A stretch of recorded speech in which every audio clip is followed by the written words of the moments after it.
Pourquoi n'ai-je jamais rien vu? Les grandes personnes ne savent plus croire.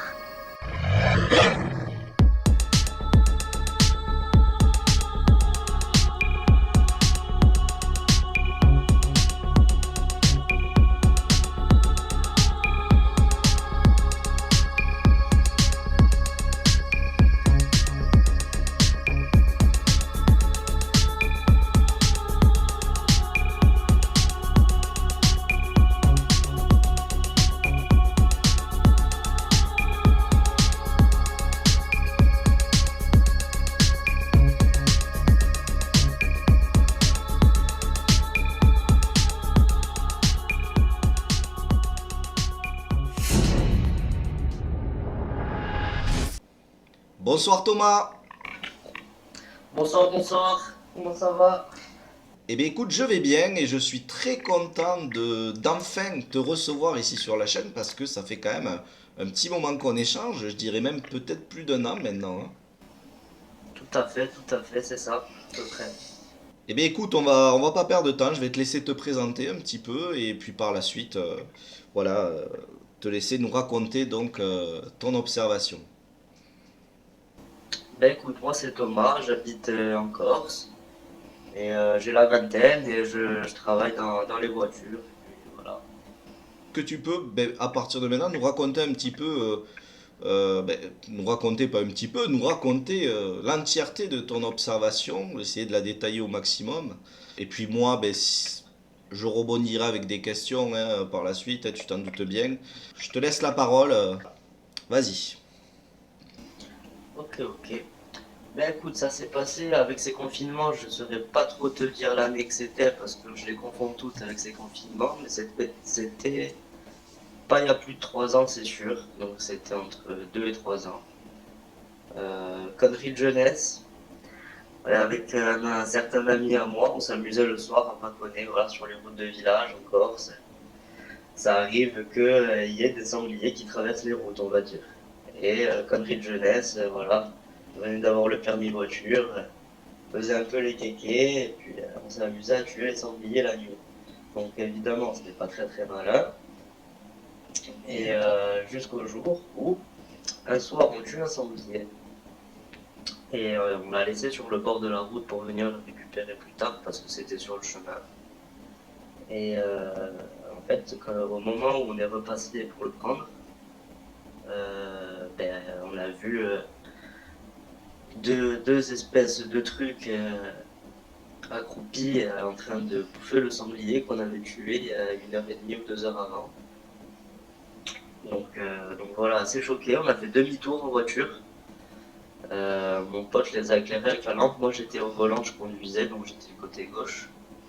Mon ami lui était côté droit. Et moi je les ai vus du coin de l'œil. Donc des deux, je suis de celui qui les a le moins vus, je dirais. Mais lui les a très bien vus, les a même éclairés avec la lampe. Il s'est tourné vers moi, il m'a dit c'est quoi ce truc? Il était complètement outré en fait, il savait pas ce qu'il avait vu parce que lui il est né dans la nature et il comprenait pas du tout ce qu'il avait vu, quoi. D'accord, donc là tu nous fais part donc que tu vois deux choses un petit peu accroupies, c'est ça? C'est ça, accroupi, une plus grande que l'autre, quand même. Donc, dans la logique des choses, ou une femelle ou un petit, enfin, j'imagine. Et il m'a dit, tu as vu les loups, tu as vu les loups, il s'est tourné vers moi. Et en fait, ouais, je les ai vus du coin de l'œil. On a fait demi-tour, et quand on a fait demi-tour, on a vu les branches bouger, quoi. On les voyait plus, ils étaient déjà rentrés dans le sale du maquis, je dirais. Donc on les voyait plus déjà. Et, mon ami, il n'avait pas voulu sortir de la voiture pour aller voir s'il y avait encore le sanglier ou pas, quoi. S'il avait emporté avec eux.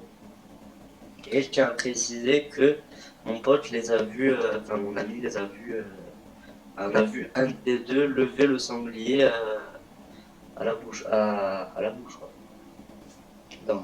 Dans sa mâchoire. Carrément la soulever du sol. Tu veux dire que le plus grand des deux, avec sa mâchoire, a levé carrément, tu veux dire, un sanglier entier avec sa bouche, sa gueule? c'est ce que mon pote il m'a dit. Il m'a dit regarde les loups, tu as vu ce qu'il en a fait du sanglier? Il m'a dit, il a levé comme un. Je sais même plus quelle expression, il a utilisé une expression, mais il était complètement choqué, il savait même plus où se mettre dans la voiture. D'accord. Et toi, à ce moment-là, quand tu les vois, tu penses que tu as affaire à une mère avec son petit? Ben, dans la seconde, non, parce il y a les 5 ou 10 secondes où tu essayes de capter ce que tu viens de voir, quand même, vu que ça s'est passé en une fraction de seconde. Et le temps de faire demi-tour et tout, oui, après, quand on en a parlé tous les deux, 2 minutes après dans la voiture, on va dire, il avait un petit, un gros. On a dit, ouais, c'est ça. Puis nous qui sommes chasseurs, qui connaissons assez bien quand même la faune, quoi, ça fait. On est resté bien confiés, Hmm. quand même. Est-ce que tu pourrais nous dire comment ton ami qui est avec toi les décrit, ces deux créatures? Il m'a dit déjà qu'il y en avait un gros, un petit. Il m'a dit, mais c'était comme des loups. Il m'a dit, on m'aurait dit des loups, mais bizarres. Il m'a dit, c'était des loups super bizarres. Donc il m'a dit, on m'aurait dit qu'ils avaient comme des mains. Il m'a dit, tenez le sanglier comme si c'était un humain. Déjà, il s'était accroupi dessus. Je veux dire, il n'était pas à quatre pattes en train de le manger, c'était accroupi. Donc déjà, assez bizarre. Assez bizarre, un animal accroupi. Ça veut dire qu'en fait, ils n'étaient pas, comment dire, ils avaient on va dire les talons sous les fesses, en gros, c'est un peu ça, quoi. Voilà, ils étaient pas. C'est pas comme un chien qui mange dans sa gamelle, quoi. D'accord. Et Voilà. est-ce qu'il a parlé de position bipède à un moment? Alors non, non, non, non, non. Et je pense qu'à mon avis, ils se sont pas levés parce que le maquis est tellement sale que du coup, je pense qu'ils passeraient même pas, quoi. Je pense qu'ils utilisaient les routes que les sangliers ont déjà creusées. Est-ce que tu peux nous décrire leur taille? Parce que toi aussi, tu les as vus, du coup. Est-ce que c'était quand même grand? Enfin, ce qui, ce qui te fait penser que c'était autre chose que juste un chien ou un simple loup? Ouais, c'était conséquent. Franchement, ouais, c'était bien, bien conséquent. Même le petit, je dirais il faisait 2 fois la taille d'un malinois, quoi. Donc, ouais, ça fait 2 fois la taille d'un malinois. Et en fait, à côté du lieu où il s'est passé ça, il y a un restaurant qui est à 200-300 mètres et il y a toujours des malinois dans ce restaurant. Donc moi, j'ai dit, pendant un quart de seconde, je me suis dit, c'est sûrement le malinois du restaurant qui sont en train de manger le sanglier. Et mon pote, il m'a dit, non, non, c'est pas les malinois. Déjà, un malinois, il m'a dit, c'est pas gris et noir comme ça. C'était pas du tout la couleur d'un malinois. Avec des poils beaucoup plus longs, déjà. Et un peu des choufs de poils, je dirais. C'était sale. Des choufs de poils sales, c'était vraiment pas propre, quoi. Est-ce que celui que tu vois et qui est plus grand, tu penses qu'il faisait quelle taille à peu près? Assez difficile à estimer, mais le poids, je pense qu'on se rapproche des 200, 210, 230 kilos, quoi. Ce qui voudrait dire, ouais, ouais, un très beau spécimen. Du coup, tu le vois de quelle couleur, précisément? Grisâtre, grisâtre noir. Et le grand était beaucoup plus foncé que le jeune, je dirais. À ce moment-là, qu'est-ce qui se passe dans ta tête? Qu'est-ce que tu te dis? Ben, nous qui étions en action de chasse, entre guillemets, on était un peu surexcités en voyant ça. Donc on a vite fait demi-tour parce que mon ami, qui était censé être du côté tireur, je dirais, quand il a vu ça, il est resté con. Donc il n'a même pas pensé à lever le fusil. Donc on a fait demi-tour. Et, et pendant ce demi-tour, là, on était comme des fous. On a dit, mais qu'est-ce qu'on a vu? Qu'est-ce qu'on a vu? Qu'est-ce que c'est? Il dit, accélère, accélère, on va voir et tout. On mettait des coups de lampe et tout. Mais c'était déjà rentré, on voyait juste les branches qui bougeaient. Ils sont partis avec le sanglier ou Mais je vais te dire, moi je me suis arrêté 5 fractions, 5 secondes sur le bord de la route. On n'a même pas pensé à regarder, on est parti comme des fusées. D'accord, donc tu sais pas s'ils avaient embarqué avec eux le sanglier ou pas. Voilà, les herbes étaient assez hautes, donc on voyait pas grand chose. Mais non, on n'a même pas pensé au sanglier, quoi. Là, on était vraiment omnibulés par ça. C'est quand même fou de se dire que le plus grand des deux spécimens a quand même réussi à prendre comme ça un sanglier avec sa mâchoire. Il devait avoir une tête démesurée, non? Ouais, ouais, démesuré. Sachant que le sanglier faisait entre 40 et 55 kilos, j'ai vu. Donc il en faut de la force dans la mâchoire. Après, c'était pas un énorme sanglier non plus, du coup. C'était pas un monstre, mais c'était pas un bébé non plus. Qu'est-ce que tu as pu remarquer aussi, même si tu l'as pas vu, si tu les as pas vus très longtemps, en termes de détails, tu as remarqué une tête qui se rapprochait d'un loup, d'un canidé, vraiment. Alors, déjà, il m'a pas parlé de yeux rouges, de yeux jaunes. C'est pas ressorti, moi non plus, j'ai pas vu d'œil d'œil jaune ou rouge, quoi que ce soit qui ressemble à ça. Mais il m'a dit par contre qu'il bougeait bizarrement. Et il m'a dit, je crois que ça avait des mains. Alors, il m'a dit, j'ai l'impression d'avoir vu des mains. Pour lui, il avait des mains. Moi, j'ai pas eu le temps de le voir. Donc, voilà. Mais lui, il m'a dit, je crois qu'ils ont des mains, ils ont des mains. Il a répété plein de fois dans la voiture. Ça. Est-ce qu'il t'a dit il bougeait d'une façon un petit peu qui ressemblait au gorille? Alors, il m'a pas parlé de ça, non. Non, il m'a pas parlé de ça, mais il m'a dit, ouais, il bougeait bizarrement. Il m'a dit, ça marchait bizarrement, quoi. Ça marche pas comme un chien, ni comme un loup, ni comme un sanglier. Enfin, ni tout ce qu'on trouve dans la forêt en Corse, quoi. D'accord, c'était complètement différent, ouais. De tout ce qu'on connaît chez nous, oui. Qu'est-ce qui s'est passé après dans vos têtes? Vous êtes dit que euh, c- comment comment vous avez pu expliquer ça? Qu'est-ce que vous vous êtes dit à ce moment-là? Alors moi, bizarrement, je me suis dit, euh, ça nous va bien à braconner le soir, il y a Dame Nature qui nous envoie un petit message, tu vois. Je me suis dit ça, bon, sur le moment, tu vois. Mais, euh, mais effectivement, après, heureusement que je suis tombé sur ces vidéos, parce qu'avant je connaissais pas. Ça m'a un petit peu, je dirais, ouvert les yeux. Parce que je pensais pas qu'un animal comme ça avait de quoi vivre dans une si petite île, je dirais. Tu m'aurais dit dans une grande forêt au Canada ou aux États-Unis, d'accord. Mais en Corse, je veux dire, il n'y a pas beaucoup de choses à manger, il n'y a pas beaucoup de proies, ou alors c'est toujours les mêmes. Enfin, il n'y a pas de biches, il n'y a pas de cerfs, il n'y a pas de ragondins, il n'y a pas de. Enfin voilà, il y a plein de choses qu'il n'y a pas sur le continent. Hmm. Toi, tu as pu rassurer ta conscience de ce que tu avais vu, en tout cas, à travers des vidéos de témoignages. C'est ce que tu me dis, en fait. C'est ça, les témoignages, ils m'ont aidé à quand même faire la part des choses et rationaliser ce que j'avais vu. Me dire, bon, ben, c'est un animal qu'on connaît pas, enfin pour moi, je le prends comme ça maintenant.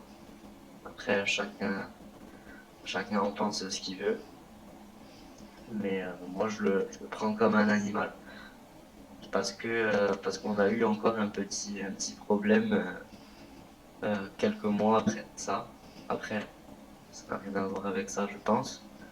Mais on a eu un autre petit souci, pas une apparition, mais on s'est fait bouffer nos chiens, en fait, dans un chenil.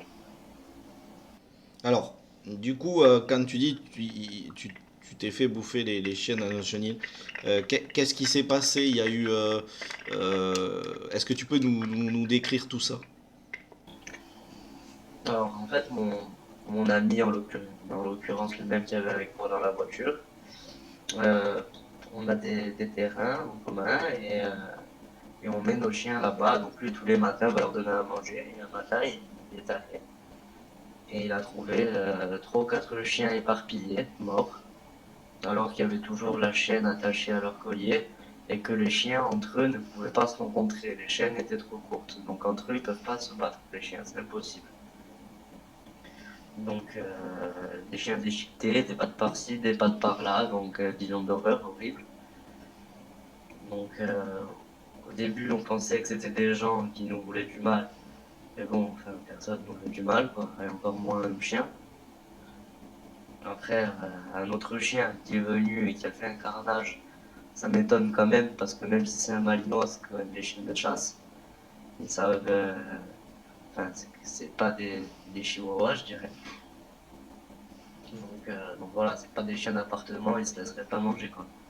Donc je sais pas ce qui a pu faire ça, mais ça me fait poser des questions, et du coup, comme je connais toutes ces vidéos et tout, je fais un peu le lien. Après, est-ce que je fais trop vite le lien? Est-ce que je m'avance trop? Ça, je sais pas. Mais c'est une hypothèse. Ça veut dire qu'en fait, tu as fait face à une vraie boucherie. Ouais, ouais. Pas moi, mais j'ai eu les photos. J'ai vu les photos. Mais mon ami, ouais, il m'a envoyé les photos, les vidéos. Et il m'a dit c'est un carnage. Il y en a partout. Il m'a dit j'ai jamais vu ça. Hmm. Oui, parce que si ça arrache des têtes, des pattes, des membres, j'ai réellement du mal à me dire quel animal peut faire ça, surtout en Corse. Donc je pense que le raisonnement de penser que c'est peut-être autre chose et que tu fasses le lien avec ce que tu as vu qui était très massif et costaud, ça a son sens aussi. Ouais, surtout que c'était pas très loin. Les endroits sont pas très éloignés. Et tu m'avais raconté aussi l'histoire du papy de ton ami, non? Aussi, il n'y a pas eu une observation ou quelque chose. C'est ça, c'est ça. Il a eu une observation, mais en l'occurrence à côté de ce chenil. Quelques jours après, euh, il a vu un gros chien noir partir en courant à 50-70 mètres de lui. Sauf que c'est un vieux monsieur, il voit plus grand chose. Et il a pas, il nous a dit il y a un gros chien noir qui est parti en courant du chenil. Et il nous l'a dit justement parce que quelques jours avant, ou quelques semaines avant, je sais plus, on s'est fait éclater nos chiens. Donc il a dit c'est peut-être lui qui vous a bouffé les chiens. Hmm. Aïe, Mais bon, ça. lui, il va pas aller chercher la thèse de plus loin. Pour lui, c'est un gros chien noir qu'il a vu de loin partir en courant. En tout cas, s'il arrive à le voir d'aussi loin et qu'il dit un grand ou gros chien noir, c'est que déjà, s'il arrive à le voir, qu'il voit pas très bien, qu'il est assez, on va dire, une soixantaine de mètres, c'est pas quand même à côté, ça veut dire que ça devait être quand même un sacré gros chien. Ouais, puis il a fait la guerre, donc pour qu'ils me disent c'est un gros chien, c'est que c'était un gros chien, quoi. Vraiment. Du coup, est-ce que ton ami aussi a eu écho de ces témoignages sur le loup-garou? Oui, je m'en ai parlé, il est au courant. Bon, ça fait quelques temps qu'on s'est plus parlé parce que on fait, chacun trace sa route. Mais je pense que je vais lui en parler, oui, il est au courant. Et pour vous, du coup, là, à l'heure d'aujourd'hui, vous pensez que vous avez vu ouais, des loups-garous? Ah ouais, pour nous, on est sûr et certain. Maintenant, on y croit et quand on braconne plus, hein. Mais quand on continue à aller en battu ou quoi que ce soit, on a toujours ça dans la tête. Et moi, maintenant, dans le maquis, sans arme, je n'y mets plus un pied. Ça, c'est clair et net. D'accord. C'est clair et net. Et même sur une route de village ou quoi que ce soit, je m'égarerai pas comme je l'aurais fait avant, quoi. Je n'aurais pas ramassé mes champignons comme j'aurais fait avant, ça c'est sûr. Il y a un traumatisme qui s'est fait après cette rencontre. Alors, pas de traumatisme, mais tu vois, tu restes tellement con en fait que tu te dis, bon, à notre petite vision, peut-être qu'il y a un peu plus que ça qui existe. Et en plus, quand tu es chasseur, tu penses tout savoir de ce qu'il y a dans le maquis parce que tu l'analyses toute la journée et que c'est ta passion. Et quand tu vois ça, ben, tu tombes des nues, quoi. Tu tombes de 10 étages. Donc bon, d'un côté c'est motivant parce que je me dis bon c'est bien, on n'a pas tout découvert, il reste des choses. Ils nous ont laissé du travail un peu les anciennes générations. C'est bien. Du coup, pour toi et ton ami, c'est vraiment les loups-garous que vous avez vus. Pour vous, c'est des animaux. Des animaux qui savent se faire discrets, qui savent se cacher. Ouais, ouais, pour nous ouais, pour nous on en a discuté et tout. Bah, déjà le fait de les voir manger, d'un autre côté, ça nous prouve que c'est des êtres vivants. De voir un petit et un grand aussi, ça en dit long quand même. Ça veut dire qu'il y a quand même des portées qui sont faites et tout. Donc, euh, donc ça en dit long quand même. Oui, c'est une déduction qui suit votre observation et, et je pense que le raisonnement est tout à fait valable. Du coup, donc tu as vu tous ces témoignages, mais à quel moment tu t'es dit, tiens, allez, je vais prendre la parole, je vais en parler. Quand j'ai vu que ça commençait à prendre un peu d'ampleur, j'ai attendu que ça prenne un peu d'ampleur pour pas être le premier, je dirais. Hmm. Voilà. Et puis bon, parce que mon histoire, elle est pas anodine non plus. On faisait quand même quelque chose d'illégal. Donc bon, je savais pas comment les gens allaient le prendre, s'ils allaient comprendre, parce qu'évidemment, encore, c'est sur le continent, on n'a pas la même culture, forcément de la chasse non plus. Donc les gens allaient peut-être pas comprendre le fait d'aller braconner à 18 ans. Ouais, enfin bon, on va dire les erreurs de jeunesse, on en a fait, hein, donc voilà. C'en est une parmi tant d'autres. Mais bon, l'essentiel est là, c'est que comme tu dis, maintenant tu n'es plus braconnier. C'est Dame Nature aussi qui a voulu te dire, eh, hop, fais attention. Est-ce que quand tu retournes chasser, tu as cette, tu n'as pas cette crainte en toi de te dire, ah mais imagine s'il revient, si je le revois, si je le recroise. Bon, j'ai pas cette crainte. Franchement, non, parce que je les ai pas sentis agressifs ni méchants. Mais, euh, mais en fait, justement, j'ai envie de le voir de près, en fait.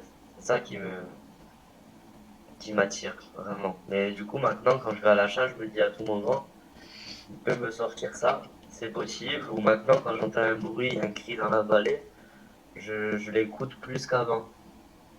Je fais attention aux détails qu'avant je faisais pas attention, je dirais. Est-ce que depuis tes observations, il y a eu d'autres choses qui se sont passées autour de toi ou que tu aurais entendu dire?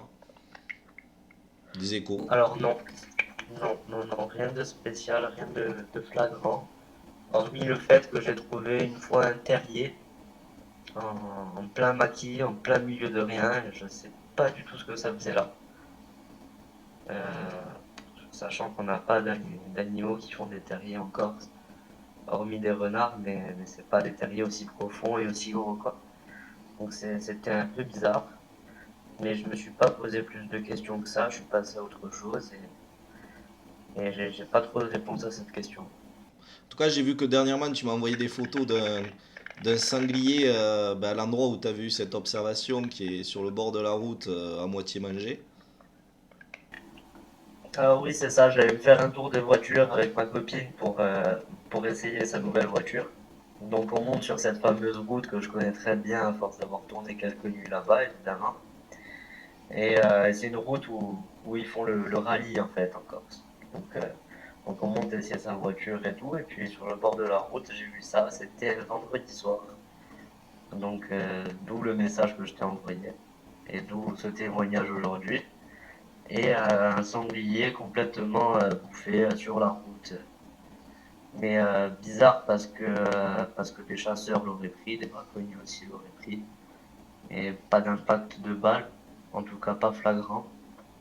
Et on aurait dit qu'il avait été mangé de l'intérieur, quoi. Les tripes avaient été mangées, il restait que les côtes, enfin tout ce qui se mange pas, quoi. La tête, les côtes et les pattes. Hmm. Tout le reste n'était plus là et c'était pas coté. Donc peut-être que c'est un sanglier qui s'est fait tirer dessus la journée qui est allé mourir plus loin le soir et qui s'est fait manger par des renards, etc. Mais je vois mal des renards manger un sanglier presque au milieu de la route, quoi. Parce que tu as vu les photos que je t'ai envoyées, c'était vraiment flagrant, quoi, tu le voyais. Ou alors peut-être une voiture qui l'aurait percuté, et peut-être des charognards qui seraient venus par la suite le grignoter. Voilà, enfin, il y a plusieurs hypothèses. Il y a plusieurs hypothèses avant d'arriver au loup-garou, quand même. On va pas dire de suite que c'est ça, mais c'est bizarre quand même. C'est assez bizarre. Oui, et puis c'est bien que... Moi je trouve que chaque détail est important, donc qui sait, après tout, ça coûte rien de le signaler. Voilà. Et bah écoute, Voilà. moi je pense avoir fait le tour de tout, Thomas. Est-ce que tu aurais peut-être quelque chose à rajouter avant qu'on se quitte? Ben écoute, là comme ça, j'ai rien qui me vient forcément. Après, si toi tu veux venir en Corse te faire une expédition, ce sera avec grand plaisir. Je t'emmènerai avec grand plaisir. Et puis, je te montrerai tout ce qu'il y a à te montrer, tout ce qu'il y a à savoir. Enfin, vu de l'œil d'un chasseur. Et peut-être que ça pourra t'aider pour tes recherches. Ben écoute Thomas, oui, ça me plairait beaucoup. Ça me plairait beaucoup d'intervenir là-bas. Ben déjà parce que c'est une très belle île et que je suis sûr qu'il y a de très belles choses à découvrir. Mais surtout pour faire, ouais, essayer de voir si on peut trouver quelque chose, quelques traces, voilà, des choses qui pourraient qui pourraient nous amener à éventuellement se dire que il y a quelque chose qui rôde là-bas en Corse qui est bien plus gros et bien plus grand que les animaux communs que nous connaissons ici en France et du coup en Corse par la même occasion. Et après peut-être trouver aussi d'autres témoins ou essayer de parler aux gens, je sais pas. En tout cas, ouais, ça me plairait beaucoup. Ben oui, ben ce sera avec grand plaisir. Tu seras au milieu du folklore, on dira. Ok, ben écoute Thomas, merci beaucoup. Alors comme vous l'avez vu, Thomas, je modifierai, j'ai modifié sa voix, hein. Il veut rester anonyme et c'est un souhait qu'il faut savoir respecter. Et je voudrais aussi m'excuser un petit peu pour le son voilà, qui grésille un petit peu, mais on a fait comme on a pu, on a fait du mieux qu'on a pu, mais je trouve qu'on t'entend quand même dans l'ensemble. Donc l'essentiel est fait, c'est que tu aies pu témoigner et qu'on ait pu voilà, tous ensemble écouter ton récit, tes observations. Et merci du fond du cœur Thomas de m'avoir fait confiance et d'être venu sur la chaîne pour nous relater toutes tes histoires. Eh ben écoute, avec grand plaisir. J'espère te revoir le plus vite possible pour un petit reportage. Ben ouais, mais moi aussi. Ben écoute, je vais y réfléchir, mais je t'avoue que ça me tenterait beaucoup et je suis sûr que la communauté aimerait beaucoup ça aussi. Bon, mais du coup, Thomas, je te dis à très bientôt. On n'oublie pas de rester connecté au mystère. Et puis, salut tout le monde.